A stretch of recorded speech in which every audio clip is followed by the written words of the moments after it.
Assalamualaikum warahmatullahi wabarakatuh. Perkenalkan, nama saya Ahmad Rifki dengan NIM 23171089, Prodi Pendidikan Jasmani Angkatan 23. Pada kesempatan kali ini saya akan membuat video dengan tujuan untuk melengkapi UAS filsafat pendidikan jasmani. Di mana materi saya akan jelaskan yaitu bagian-bagian filsafat dalam pendidikan jasmani. Sekian, simak video ini. Baik, saya akan menjelaskan bagian-bagian filsafat pada pendidikan jasmani. Filsafat pendidikan jasmani mencakup beberapa aspek penting yang membentuk pendekatan dan pemahaman kita terhadap pendidikan fisik. Berikut adalah beberapa bagian utama dari filsafat pendidikan jasmani. Yang pertama yaitu ada ontologi. Ini adalah studi tentang apa yang ada, dan dalam konteks pendidikan jasmani ini berarti memahami apa yang dimaksud dengan pendidikan jasmani dan apa saja elemen-elemen utamanya. Yang kedua, epistemologi. Ini adalah studi tentang pengetahuan dan bagaimana kita memperolehnya. Dalam pendidikan jasmani ini bisa berarti memahami bagaimana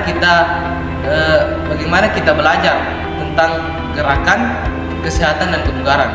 Ketiga, aksiologi. Ini adalah studi tentang nilai dan etika. Dalam pendidikan jasmani ini bisa berarti memahami nilai-nilai seperti sportivitas, kerjasama tim, dan etika dalam olahraga dan aktivitas fisik. Yang keempat, praksis. Ini adalah studi tentang tindakan atau praktek dalam pendidikan jasmani.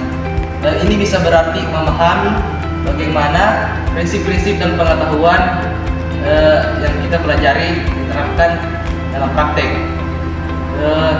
Semua bagian ini membentuk cara kita untuk memahami dan mendekati pendidikan jasmani. Jasmani terdiri dari beberapa komponen dan bagian penting yang saling terkait, antara lain yang pertama itu nilai-nilai.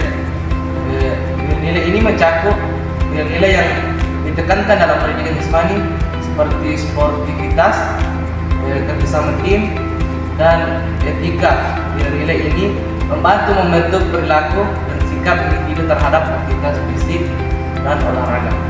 Yang kedua, tujuan pendidikan jasmani mencakup pengembangan keterampilan fisik, peningkatan kesehatan dan kebugaran, dan promosi gaya hidup aktif dan sehat.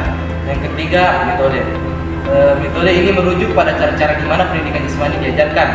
Metode dapat bervariasi, tetapi biasanya melibatkan kombinasi dari instruksi langsung, latihan praktis, dan permainan atau aktivitas. Keempat, kurikulum. Ini adalah rencana atau kerangka kerja yang digunakan untuk mengatur pengajaran dan pembelajaran dalam pendidikan jasmani. Kurikulum biasanya mencakup berbagai jenis aktivitas fisik dan olahraga. Yang kelima, evaluasi. Ini adalah proses penilaian atau penilaian kinerja individu dalam pendidikan jasmani.